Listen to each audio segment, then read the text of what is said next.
Welcome back to On Down the Road Productions and our 10,000 mile Rocket 3 GT review.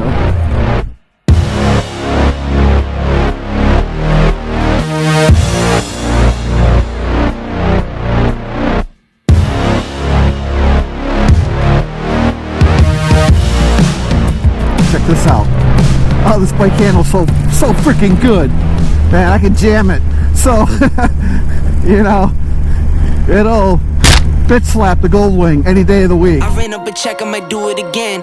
Enemies close, had me thinking they're friends. 10 toes down, I'll be free until the end. Crib outside the city, I don't feel safe in my hands.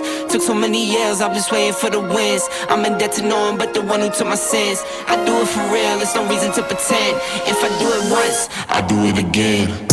Add it up, bankroll, euro, peso, add it up, I'm just doing me, everything is on me, oh you matter what.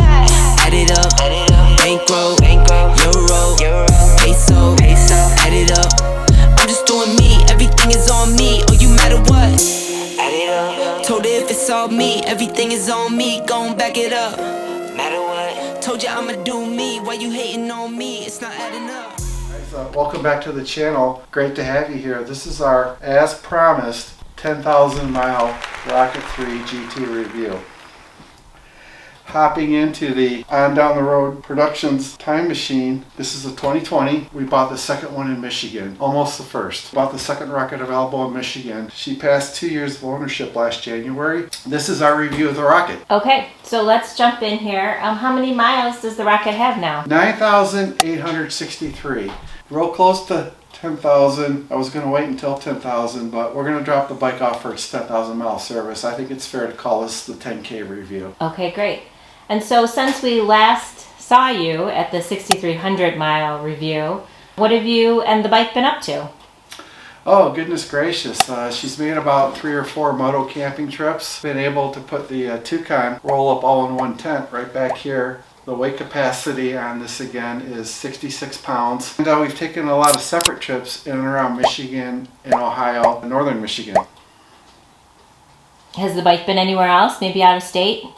Absolutely. Took the bike down to Indian Pass last December for a week on the Gulf Coast, and also too the bike was at 2021 Daytona Bike Week. And this was the only Rocket 3 GT I saw all week on A1A in Daytona in St. Augustine, and the bike was a huge hit. A lot of people thought that I had paid extra for the rear tire, and people wanted to know how much I paid to customize the bike. And a lot of the Harley riders were shocked, to use that word lightly, that this type of bike was on the market. A lot of people couldn't believe it when they saw it. Okay, great. All right, have you seen any issues for the rocket now that it's 2 years old? Yeah, definitely. I know that I referred to in previous videos my disappointment with the My Triumph app and the Bluetooth connectivity module. We did pay for the module to be installed at the dealer before we picked up the bike. And just following along current trends and topics for this bike on social media, the Bluetooth module is still problematic, only works with certain devices, and I don't have a lot of confidence in the turn-by-turn navigation. No, I can get it to work. As soon as you stop for gas, everything shuts off and you got to reset everything. And you reach points when you're riding with turn-by-turn on, you don't know if it's working. It probably is, but it isn't. And if you're on a long stretch of road, it causes a little bit of stress. So I would advocate immediately, if you're in the market for a Rocket 3 GT or Rocket R, do not pay for the Bluetooth module. It's just not worth the expense or cost, and it doesn't have the reliability or dependability you would expect. What kind of connectivity does the bike have? Does it have 5G? No, it doesn't have 5G. You know, I think when you lock in a design for a new product, motorcycle or car, you got to lock it in 2 years out. So at the time they locked in the Bluetooth design, it was probably for older phones and devices on the market at that time. My solution to all this is to mount my phone here and use Waze or Google Maps, or maybe even buy a navigation unit, which I really don't want to do. But I'm okay. How does right the now. phone hold up to the vibration of the vehicle? Not good, not good. This is a 10XS, and this is my 4th one since getting this one. And the road vibrations come up through here and damage the vertical stabilizer in the phone. It's really not the best solution either. So I don't know, I can't say how the new iPhones work and operate, but it's a quandary. Luckily, I know my way around Michigan more often than not, but if I go out of state with the bike, it's a huge problem. As you all know, we get lost, right? You could go old school and buy a map. Yeah, that's right, yeah. Any electrical problems with the vehicle?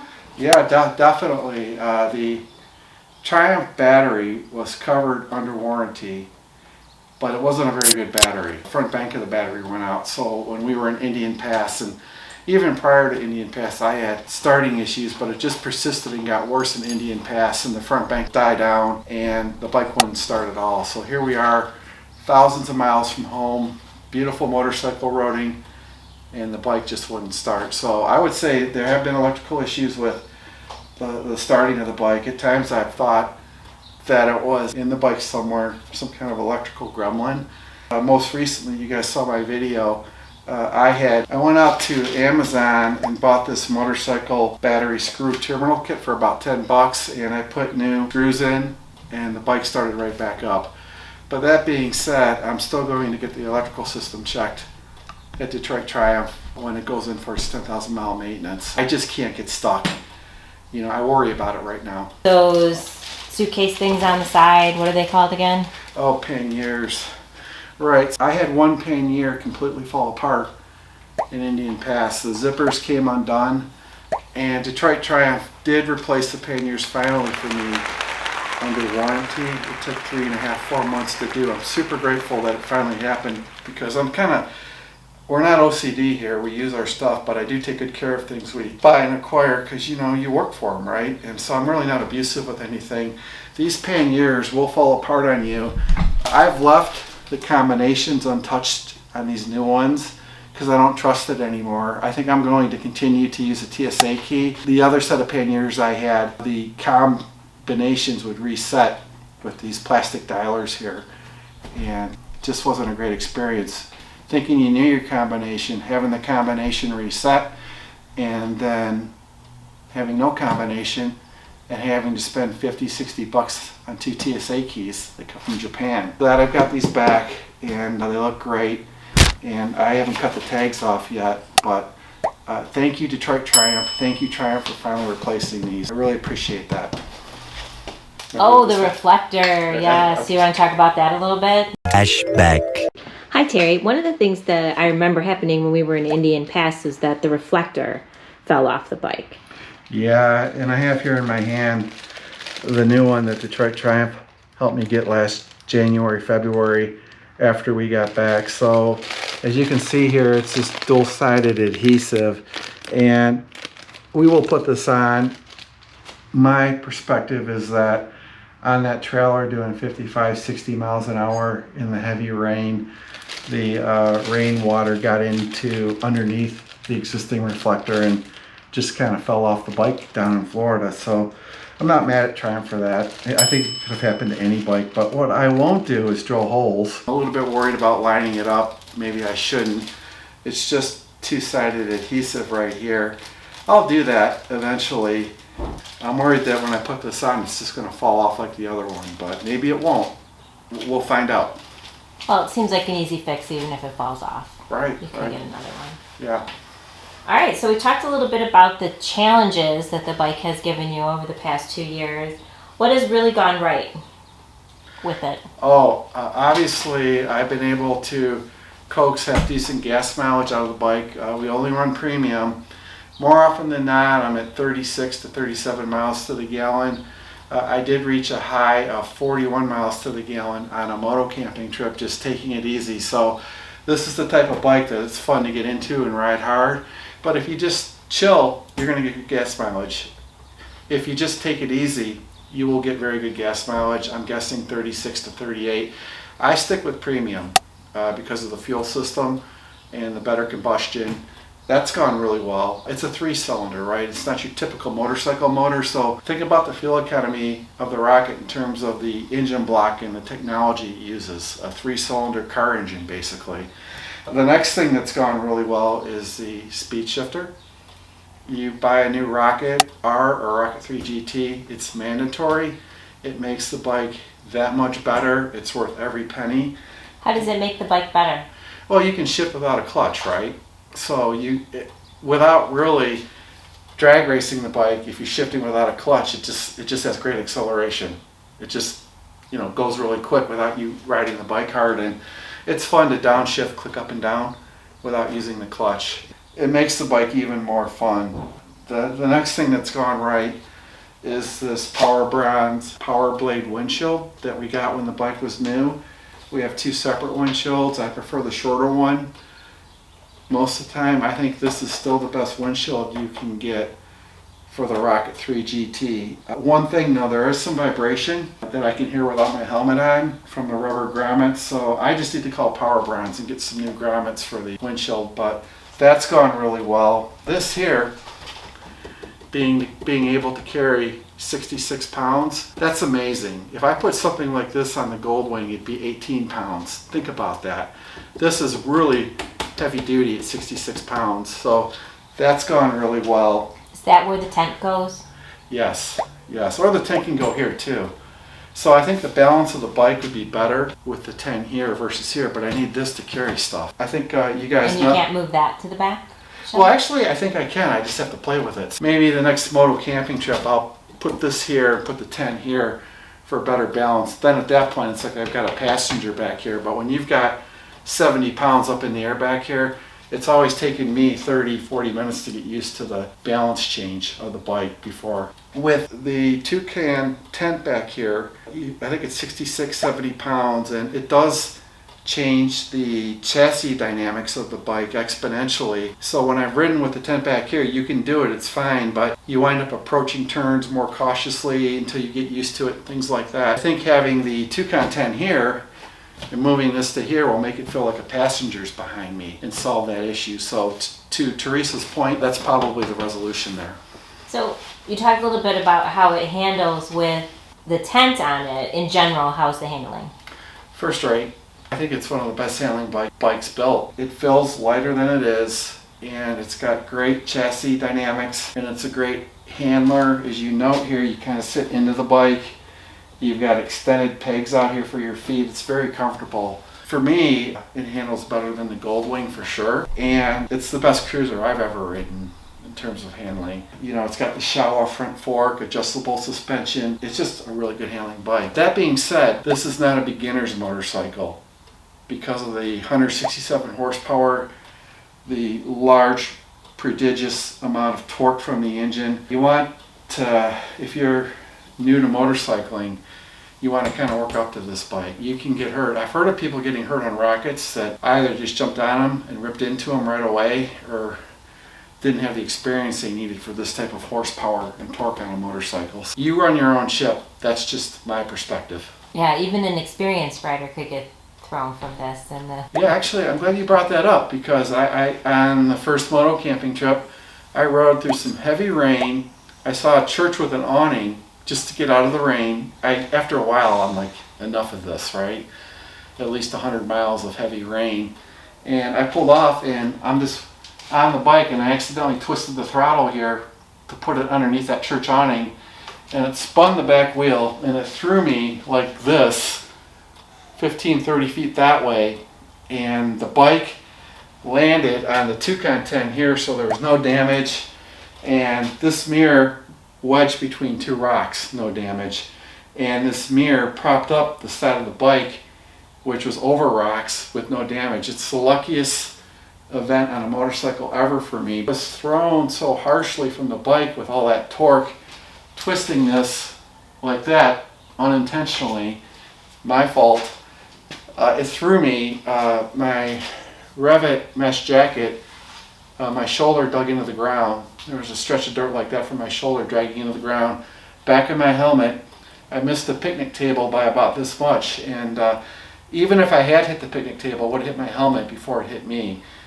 Just very lucky, and me being road fatigued is not a good excuse. I just had these handlebars cocked all the way to the left, and my arm went like that, and off I went. So that happened too, yes. Well, we're happy you survived that. Thank you. All right, so overall, would you recommend purchasing a Rocket in 2022? Yes, I would. Without the Bluetooth module, yes, I would. I don't know what 2022 list prices. I think it's gone up. Yes, I would, because it's the best cruiser you can get for the money. It's faster than any Harley CVO bike if you ride that way. The drive shaft, all the safety tech. I have a video out there in Florida in the rain with this bike. Does great in the rain. I really like the bike. It's really something else. I would say, yes, I would recommend it, but do not buy the Bluetooth module. We did not get the TPI indicator. I do recommend that. If you don't bring an air pressure gauge with you, that TPI, tire pressure indicator for the bike, it's just a nice safety feature to have. Yeah, definitely. I do recommend buying the bike, yes, to anyone. Everyone I've seen that has bought one has loved it, whether it be the R version or the GT version. The only downside is passenger comfort. It's just not there on this bike. I would agree with that. Yep, which is why we have the gold wing. All right, so you said you would recommend it. What kind of grade or rate would you give it, having owned it for 2 years? So I rated it higher when it was newer, but once you start living with something, the rough spots come out. This is a bike where you have to wipe it down after you use it, or you'll get pitting and all this stuff. You have to kind of dot on it after every ride, or it's just going to go downhill quick. I would give it an 8.6 right now on a scale of 1 to 10. The 8.6 is being driven by the Bluetooth issues, the My Triumph app issues, the turn-by-turn functionality, GoPro functionality as promised not really being there for the bike, and also too, Rockets had sticky rear brakes as well. I think the rear brake on this bike could be a bit more grabbier. I've ridden Indian bikes, Indian Challengers with really good rear brakes, and they're actually the best rear grabbing brake bike I've ridden. And the Gold Wing, when you hit the front brake or rear brake individually, it still applies both brakes. I'd like to see the rear brake be more grabbier when you apply it, definitely. The other win I got to jump back to why I would recommend the bike is the hill hold.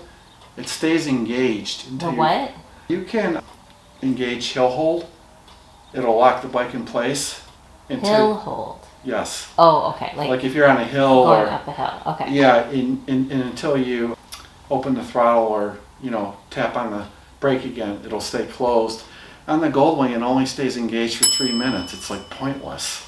I hate that. So this hill hold feature on this bike is the way it should be on all bikes. The quality too is pretty decent for a Triumph. I say that as I hope and pray there's not an electrical gremlin in here, even though it's back to starting for me. Again, when it goes in here soon for its 10,000 mile maintenance, I am going to make sure they're thorough with a full electrical test, because I don't need to be taking this bike on a long trip and being stuck. That's not cool. All right. So, any plans for the bike in 2022? Yeah, most definitely. We're going to have moto camping for sure up on the west side of Michigan by the Sleeping Bear Dunes, Traverse City. And so we're going to have moto camping definitely on the bike. And Teresa and Piper will meet me up there in this. Definitely, we're going to do that. Definitely more rides. I'd like to go to the Windy Nines in Ohio and still hit Tennessee for some bike riding with this bike. And of course, your standard Michigan stuff. If you guys have recommendations for me about where you'd like to see the Rocket, let me know.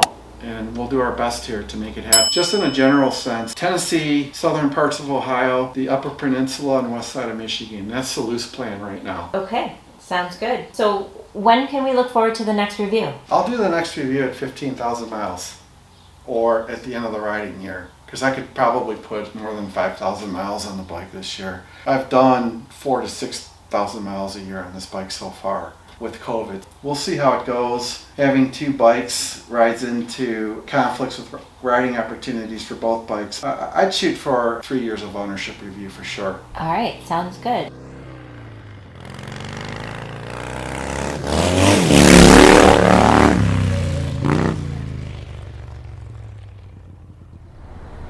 $9,982, 9,982 miles. Let's fire this thing up. Not bad. Hey folks, this is Terry. I'll never be your boy, but I'll be your motorcycle compadre. And at the end of this video, there'll be a slide you can hit pause on that will have all of our likes, pros and cons. You can just hit pause at the end of the video, check that out if you so desire. It's up for a few seconds, or you could read fast and enjoy this roundabout action from me. And again, this shows you the Rocket 3 maneuverability that is so great, or handling. Isn't that easy? Just cool stuff. Alright guys. Any final thoughts? Be sure to hit like and subscribe for this channel. It really helps us out a lot here. Very grateful to be here. Very grateful that you're here watching this. Thank you again for the great response to our 6329 rocket review video. I hope this one will do as well. Keep pushing through. The Rocket 3 GT is still a great bike in our opinion. And we'll see everybody next episode. Salute.